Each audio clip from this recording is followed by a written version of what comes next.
these regions are prone to landslides. So this is what we need to understand. तो guys ये कहानी है landslides की. Movement होगा रॉक्स का, और अगर से बाय चांस जो माउंटेन होगा वो स्नो से कवर्ड होगा तो रॉक्स के साथ साथ स्नो का भी मूवमेंट होगा और तभी एवलांचेस आ जाएंगे. गाइस स्नो कवर्ड माउंटेन्स सिर्फ कश्मीर वैली में है, western parts of Himachal Pradesh में है और नॉर्दर्न पार्ट्स ऑफ उत्तराखंड में है. नॉर्थ ईस्टर्न इंडिया में स्नो कवर्ड माउंटेन्स नहीं है ज्यादा, इसीलिए एवलांचेस उत्तराखंड, हिमाचल प्रदेश और कश्मीर वैली में ज्यादा होते हैं और लैंडस्लाइड्स ज्यादा होती हैं in north eastern parts of India. So this is what we need to know about landslides with respect to India. Please याद रखिएगा लैंडस्लाइड कैसे होती है जब स्टैटिक इक्विलिब्रियम डिस्टर्ब हो जाता है. प्लीज याद रखिएगा लैंडस्लाइड्स मेजरली कहां होती हैं? Kashmir valley, Himachal Pradesh western parts, Uttarakhand के northern parts and north eastern India. So this is what you need to know about landslides. अब गाइस लैंडस्लाइड्स के बाद the next thing that we need to understand are tsunamis. अब guys next जो हम लोगों को बातचीत करनी है that is about tsunami.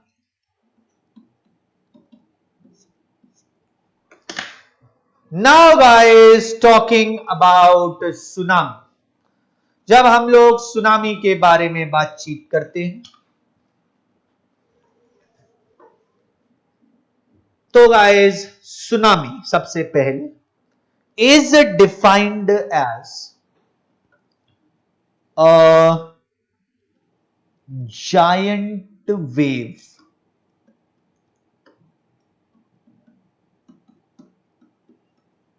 Hitting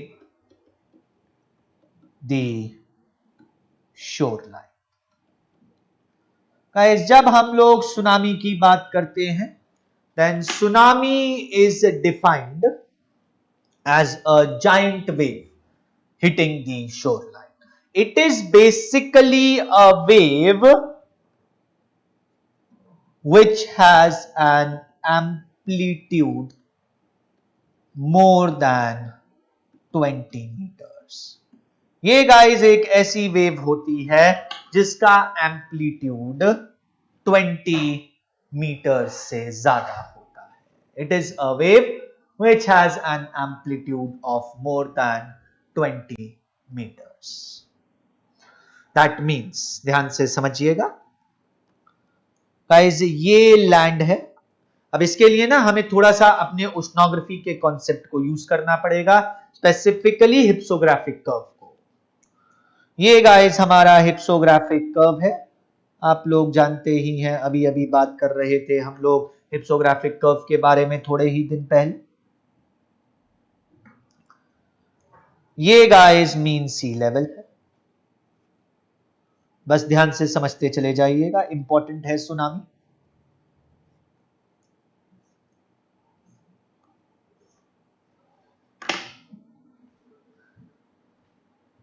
अब गाइस आप लोग जानते ही हैं वेव्स ओरिजिनेट करती हैं, मूव करती हैं और जाके किसी पॉइंट से हिट कर जाती हैं.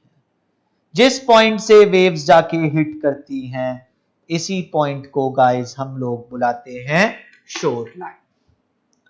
This is known as the shore line. Now guys अगर इस शोर लाइन पे कोई ऐसी वेव आ जाती है जिसका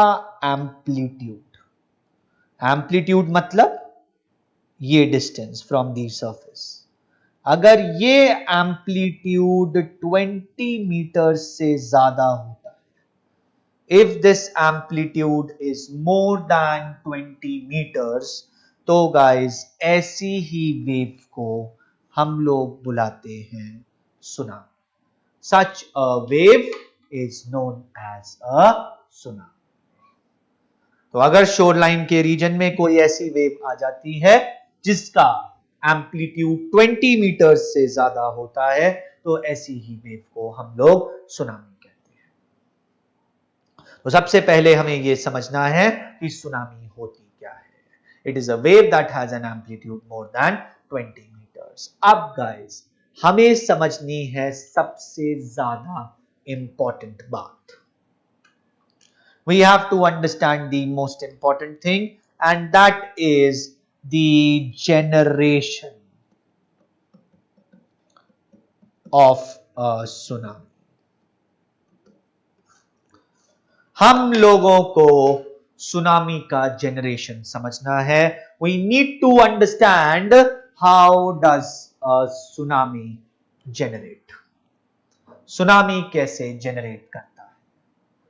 अब गाइस इसके लिए हमें ये वाली बात समझनी पड़ेगी। अब ध्यान से समझिएगा, बस बहुत इंपॉर्टेंट है, थोड़ा साइंटिफिक है, 5 मिनट में सारी कहानी समझ में आ जाएगी, ध्यान से सुनोगे तो। सुनामी की जनरेशन के लिए we will have to use seismic waves. हमें जो सीस्मिक वेव्स का कॉन्सेप्ट था ना, जिसके बारे में अभी हम लोग थोड़ी देर पहले बात कर रहे थे, PSNL वेव्स वाला कॉन्सेप्ट, उस कॉन्सेप्ट को यूज करना पड़ेगा। Because guys tsunami generates due to sub oceanic seismic activity. Tsunami का जनरेशन होता है गाइस सब ओशियानिक सीस्मिक एक्टिविटी की वजह से। सुनामी का जनरेशन तब होता है when there is earthquake, simple words में लिख रहा हूं इसीलिए, on the abyssal plane। जब अबीसल प्लेन पे earthquake आता है तो गाइस सुनामी का जनरेशन होता है। तो सबसे पहले हम लोगों को यह समझना है कि गाइस सुनामी एक जायंट वेव होती है, इसका एम्पलीट्यूड 20 मीटर से ज्यादा होता है। दूसरी बात हमें यह समझनी है कि सुनामी का जनरेशन तब होता है जब अबीसल प्लेन पे earthquake आता है, when there is earthquake on the abyssal plane, when there is suboceanic seismic activity। अब गाइस ध्यान से बात को समझिएगा। आइए समझने की कोशिश करते हैं कैसे बनता है सुनामी।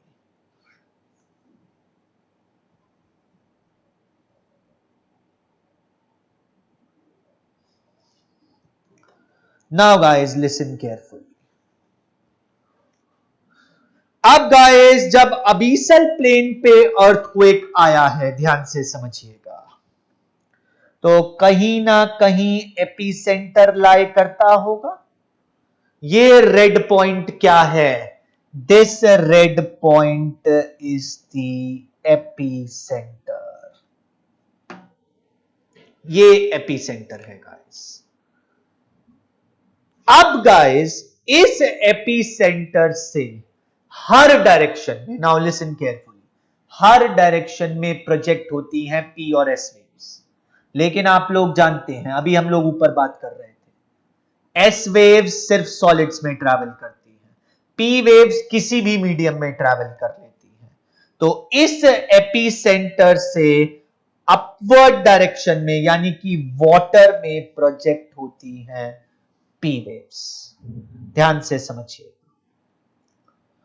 क्योंकि सिर्फ P वेव्स ही हैं तीनों की तीनों वेव्स में जो कहां ट्रैवल कर सकती हैं, जो वाटर में ट्रैवल कर सकती हैं। बाकी और कोई वेव नहीं है जो वाटर में ट्रैवल कर सकती हो। गाइस P वेव्स वाटर में ट्रैवल करती हैं,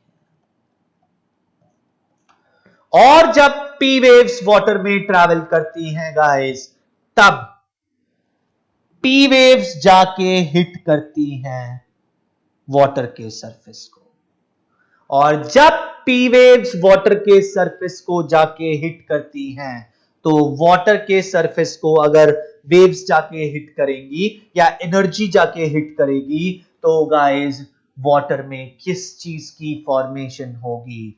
वाटर में फॉर्मेशन होती है डिस्टर्बेंसेस की। There is the formation of disturbances in water। अब ध्यान से समझिएगा, पी वेव्स अपवर्ड ट्रैवल कर रही हैं, पी वेव्स जाके वाटर सरफेस से हिट कर रही हैं, और जब वाटर सरफेस से पी वेव्स जाके हिट कर रही हैं तो वाटर सरफेस में किसकी फॉर्मेशन हो रही है? डिस्टर्बेंसेस की। और आप लोग जानते हैं जब भी किसी मीडियम में डिस्टर्बेंसेस की फॉर्मेशन होती है तो गाइस इसी डिस्टर्बेंस को हम लोग क्या बुलाते हैं? इसी डिस्टर्बेंस को हम लोग वेव्स बुलाते हैं। This disturbance is known as waves. तो पी वेव्स नीचे से ऊपर की तरफ ट्रैवल कर रही हैं, वाटर सरफेस से जाके हिट कर रही हैं, और इसी रीजन की वजह से गाइस वाटर सरफेस पे किसकी फॉर्मेशन हो रही है?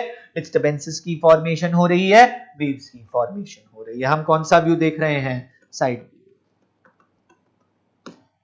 अब गाइस ध्यान से समझिएगा, ये वेव्स जैसा कि आप लोग जानते हैं वाटर में जो भी वेव्स ओरिजिनेट करेंगी वो हमेशा किसकी तरफ मूव करेंगी? शोरलाइन की तरफ मूव करेंगी। ये वेव्स भी शोरलाइन की तरफ मूव करना स्टार्ट करती है। These waves also start moving towards the shoreline। लेकिन गाइस अब एक बात ध्यान रखिएगा, जब ये वेव्स शोरलाइन की तरफ मूव करना स्टार्ट करती हैं, these waves have a very high velocity। अब थोड़ी साइंस लगेगी। इन वेव्स की बहुत तेज वेलोसिटी होती है।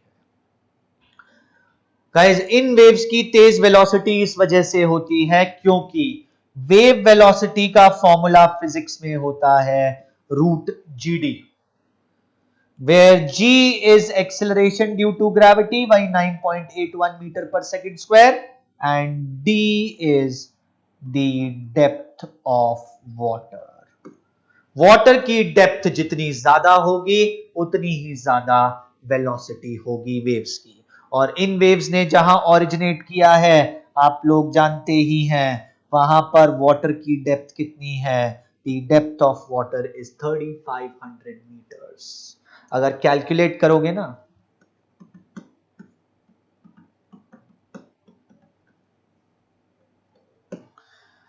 तो ये जो वेलोसिटी है गाइस, ये वेलोसिटी आएगी, ध्यान से समझिएगा, मीटर पर सेकंड में, और अगर हम लोग उसे किलोमीटर पर आवर में कन्वर्ट कर लेंगे, this velocity will be approximately 1200 kilometres per hour. That is the velocity with which a tsunami generates. It's very very high. आपको ये 1200 मीटर से मतलब नहीं, आपको इससे मतलब है। That velocity is directly proportional to depth। जितनी ज्यादा डेप्थ होगी उतनी ज्यादा वेलोसिटी होगी, क्योंकि डेप्थ बहुत ज्यादा है इसलिए वेलोसिटी भी बहुत ज्यादा है। अब ये मत पूछिएगा ये फॉर्मूला कहां से आया है, मैं फिजिक्स का फॉर्मूला यहां डिराइव करके नहीं दिखाऊंगा आपको। सो दिस इज व्हाट हैपेंस। लेकिन गाइस अब ध्यान से समझिएगा, इसकी वेलोसिटी बहुत हाई है लेकिन धीरे धीरे वेव ट्रैवल करते करते कहां पहुंच जाएगी? कॉन्टिनेंटल शेल्फ पे पहुंच जाएगी। The wave will reach the continental shelf.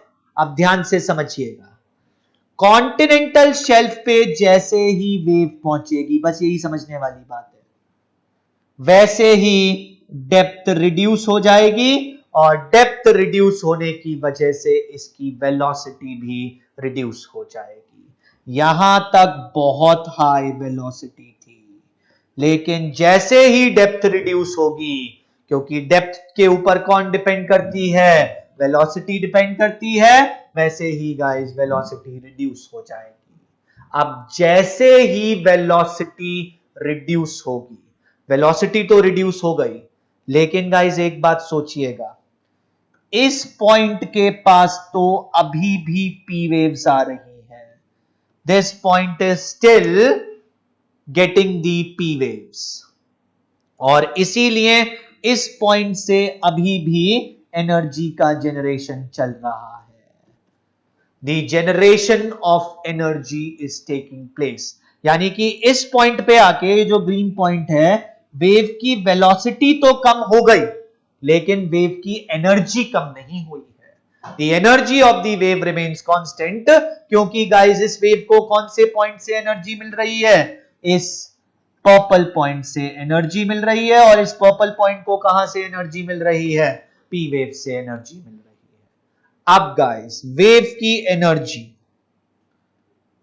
सिर्फ दो ही चीजों के ऊपर डिपेंड करती है, वेलोसिटी एंड एम्पलीट्यूड। अब ध्यान से समझिएगा, बस यही समझने वाली बात है। तो गाइस अब ये जो वेव है इसकी एनर्जी कांस्टेंट है, एनर्जी में कोई चेंजेस नहीं आए, लेकिन वेलोसिटी रिड्यूस हो गई है, वेलोसिटी कम हो गई है। तो guys law of conservation of energy के हिसाब से जब वेलोसिटी रिड्यूस हो गई है तो एनर्जी को कांस्टेंट रखने के लिए क्या चीज इंक्रीज कर जाएगी? बहुत ज्यादा एम्पलीट्यूड इंक्रीज कर जाएगा। प्लीज रिमेंबर, एनर्जी दो ही चीजों के ऊपर डिपेंड कर रही है, वेलोसिटी एंड एम्पलीट्यूड। एनर्जी है कांस्टेंट, वेलोसिटी हो गई रिड्यूस, तो इस एनर्जी को कांस्टेंट रखने के लिए क्या चीज इंक्रीज कर जाएगी? एम्पलीट्यूड इंक्रीज कर जाएगा।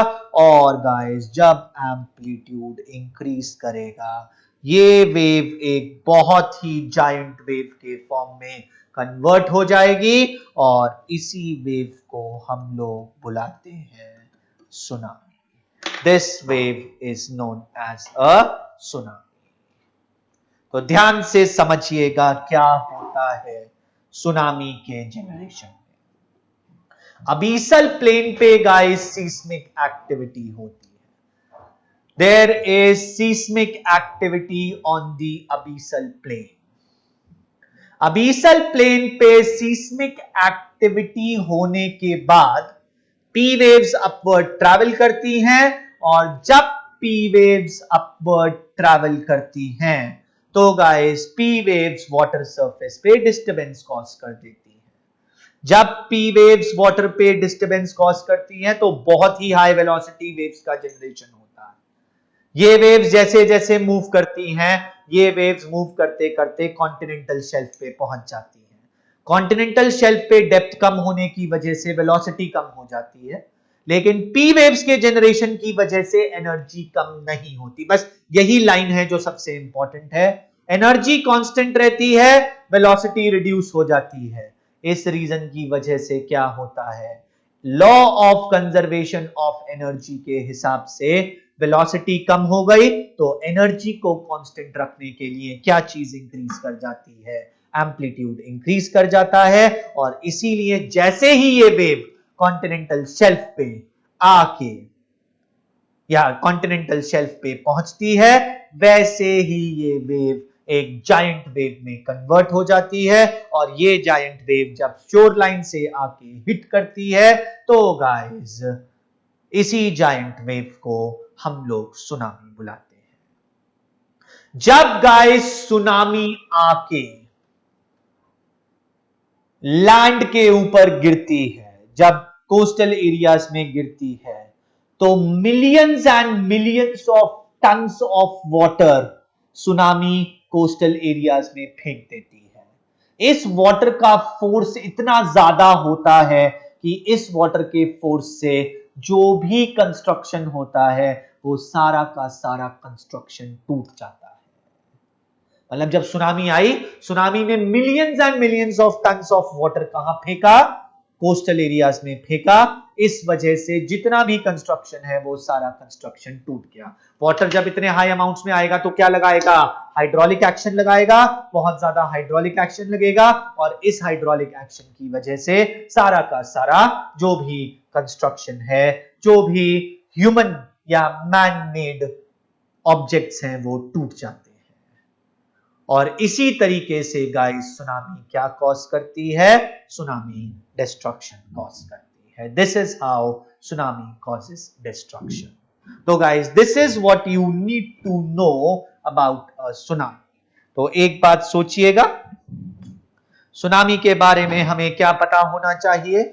सुनामी के बारे में हमें पता होना चाहिए दैट व्हेन सब oceanic seismic activity occurs which has a magnitude of more than 6. अब गाइस सुनामी का जनरेशन तभी होगा अगर सब ओशियानिक सीस्मिक एक्टिविटी का मैग्नीट्यूड 6 से ज्यादा होगा, वरना इतनी ज्यादा इंटेंस वेव्स की फॉर्मेशन नहीं हो पाएगी.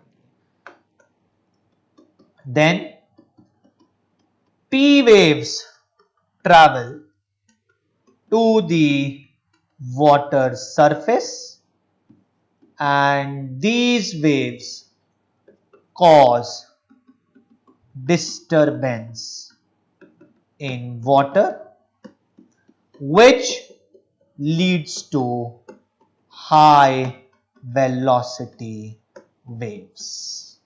तो गाइस पी वेव्स जो हैं वो वाटर सरफेस पे पहुंचती हैं. ये वेव्स वाटर में डिस्टरबेंस कॉज करती हैं जिस वजह से हाई वेलोसिटी वेव्स की जनरेशन हो जाती है ड्यू टू ग्रेट डेप्थ, और ये डेप्थ की वजह से होता है. These high velocity waves when reach the continental shelf they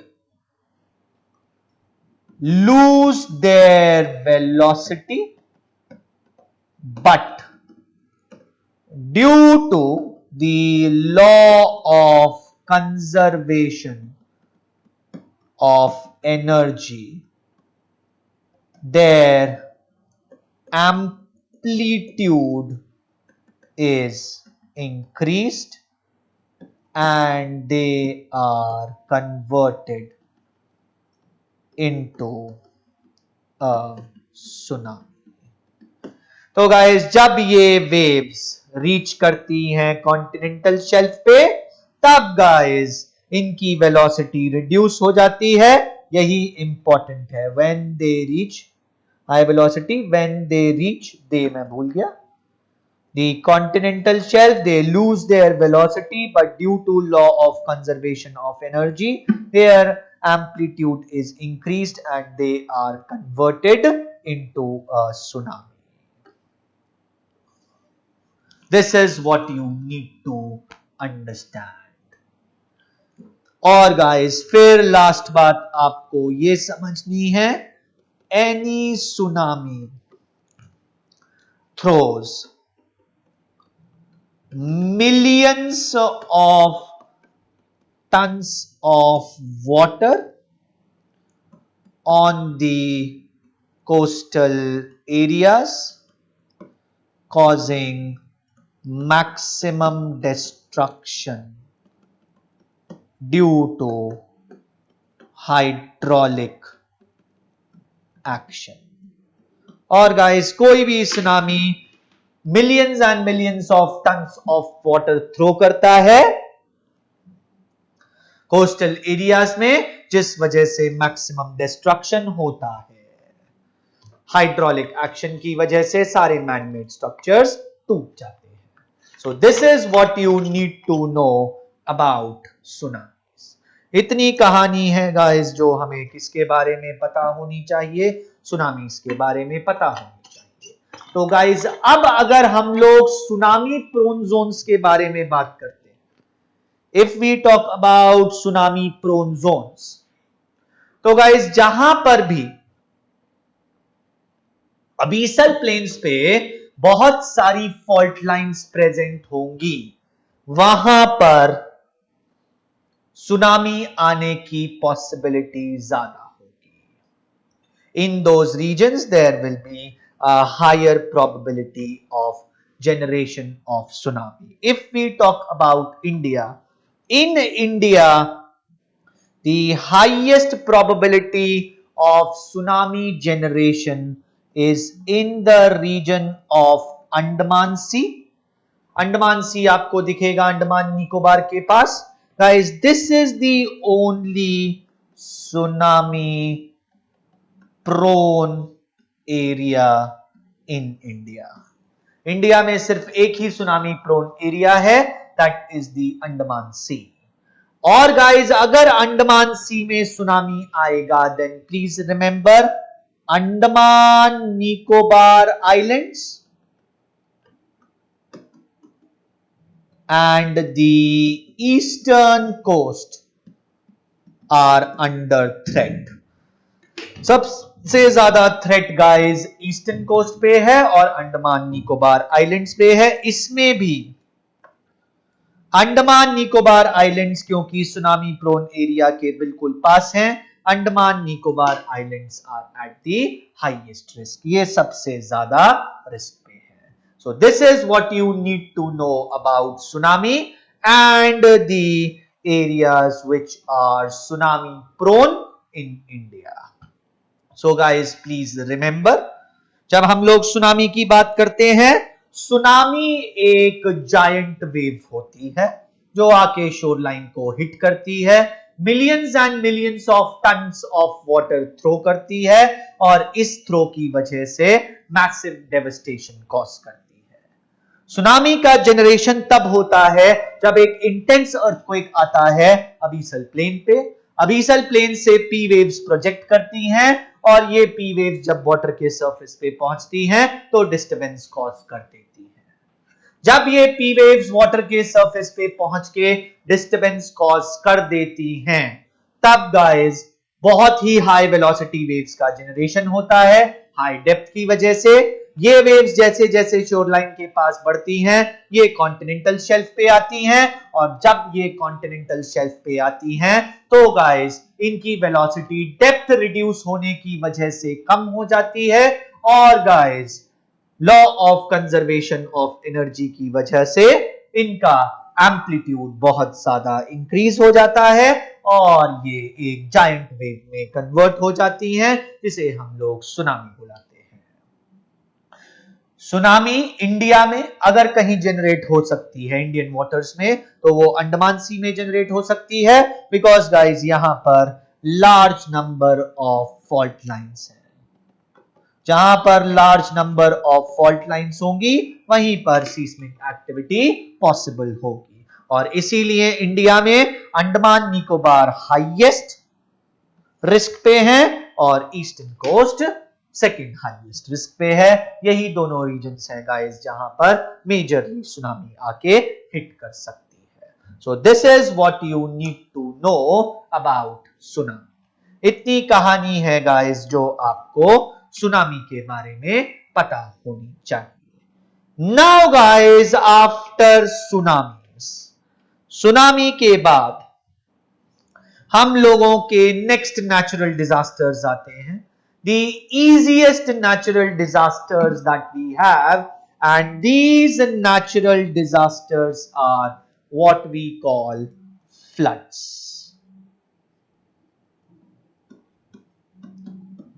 Guys जो next natural disasters हम लोगों को समझने हैं they are floods. Now guys when we talk about floods, अब फ्लड्स के ऊपर last to last year question भी पूछ लिया गया है कि कौन कौन से मेजर फ्लड प्रोन रीजन्स हैं इंडिया के और फ्लड्स में हम लोगों को क्या करना चाहिए क्या नहीं करना चाहिए ये भी पूछ लिया गया है। तो अगर फ्लड्स के ऊपर क्वेश्चन पूछ लिया गया है गाइस तो आप लोग जानते हैं अब दोबारा इस क्वेश्चन का रिपीटेशन नहीं होगा लेकिन तब भी हमारे लिए तो फ्लड्स पढ़ने जरूरी है क्योंकि सिलेबस में दे रखा है। Now guys when we talk about floods, जब हम लोग फ्लड्स के बारे में बात करते हैं तो गाइस फ्लड्स जैसा कि फिर से फ्लड्स के बारे में हम लोग पहले बात कर चुके हैं, मैं बहुत ज्यादा डिटेल में नहीं जाऊंगा। Floods is simply the overflow of reverse.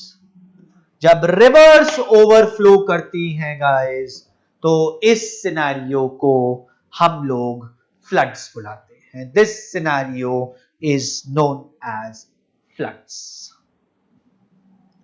अब गाइस जब हम लोग फ्लड्स की बात करते हैं when we talk about floods, floods occur in regions where rivers are present and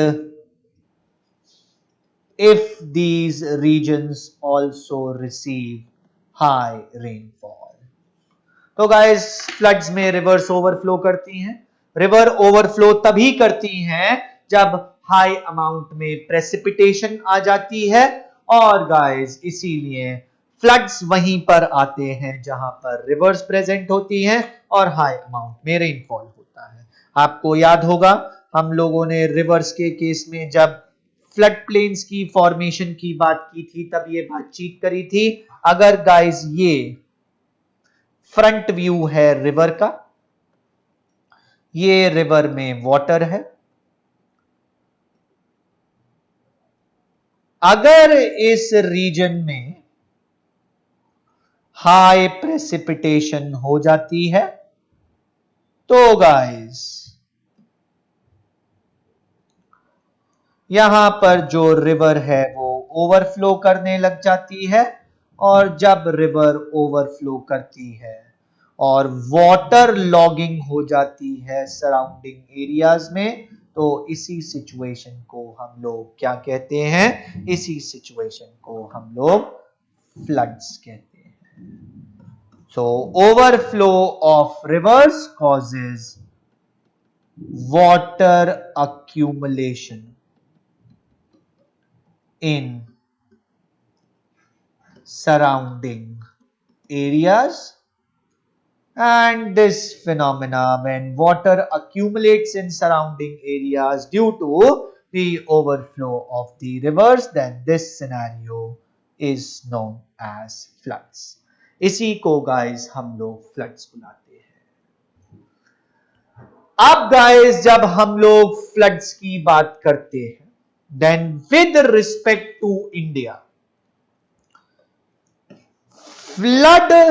floods occur in river valleys. अगर हम लोग डिस्ट्रीब्यूशन ऑफ फ्लड्स की बात करते हैं, if we talk about distribution of floods, then guys floods occur in river valleys where there is, या river valleys मत लिखिए, in regions surrounding rivers where there is high precipitation. तो guys obviously floods वहां पर होंगे जहां river वाले reason में या रिवर के आसपास हाई प्रेसिपिटेशन होगी. Now guys when we talk about such regions, floods occur in the region surrounding river Brahmaputra. Brahmaputra river के आसपास के रीजन्स में फ्लड्स आते हैं. In simple words, I am talking about Assam. Floods also occur in regions surrounding Mahanadi river. Mahanadi river के आसपास उड़ीसा लाए करता है. They are also very common in region surrounding Kosi river. ये आप सब जानते हो ये रिवर्स कहां कहां पड़ती हैं. तो ये हम लोग बिहार की बात कर रहे हैं. Floods are also common in region surrounding Damodar river. So over here we are talking about Jharkhand and West Bengal. So guys, these are the major regions of India where we have floods. इतने major regions हैं. Majorly guys, floods are in the eastern parts of the country. क्योंकि आप लोग जानते हैं यहीं पर majorly precipitation होती है. So this is what you need to know about floods. Floods को कैसे रोका जा सकता है गाइस, ये आपको नोट्स में मिल जाएगा. What are the dos and don'ts against floods. तो इतनी कहानी है जो हमें फ्लड्स के बारे में समझनी है. This is what we need to understand about floods.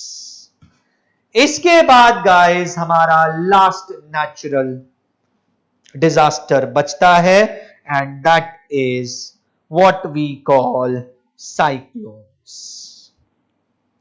So now we come to our last natural disaster, which is cyclones.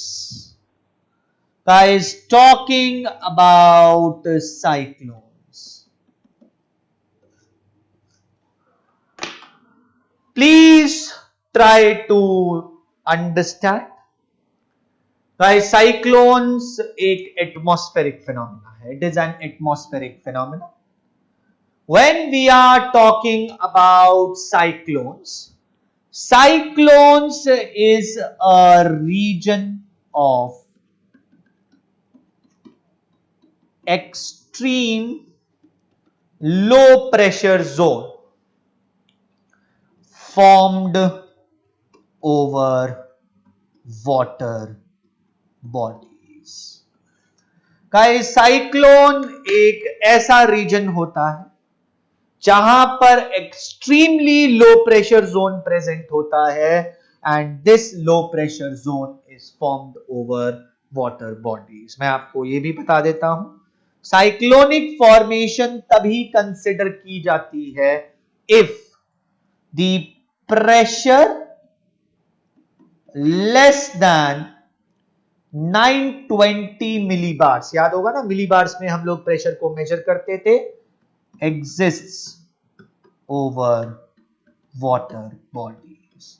अगर गाइस 920 मिलीबार से कम का प्रेशर वाटर बॉडीज के ऊपर एग्जिस्ट करता है, तो गाइस ऐसे फॉर्मेशंस को हम लोग साइक्लोन्स बुलाते हैं. एंड प्लीज रिमेंबर, साइक्लोन्स में जब हम वाटर बॉडीज की बात कर रहे हैं, they are not rivers, they are only seas and oceans. ये सिर्फ seas and oceans है. We are only talking about seas and oceans. अब guys होता क्या है? How is a cyclone formed?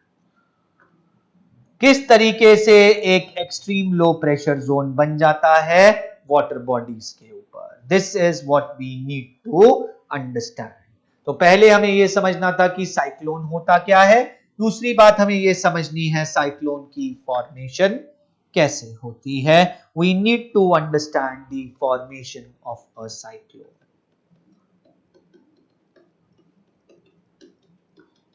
अब गाइस ध्यान से समझिएगा, साइक्लोन की फॉर्मेशन के लिए हमें 3 कंडीशंस चाहिए. We require 3 conditions for the formation of a cyclone. First condition, summer season. Second condition, warm ocean current. Third condition, high continentality. And fourth condition, which is not mandatory, is inflow of rivers. तो guys 4 conditions हैं, जिनमें से 3 conditions mandatory हैं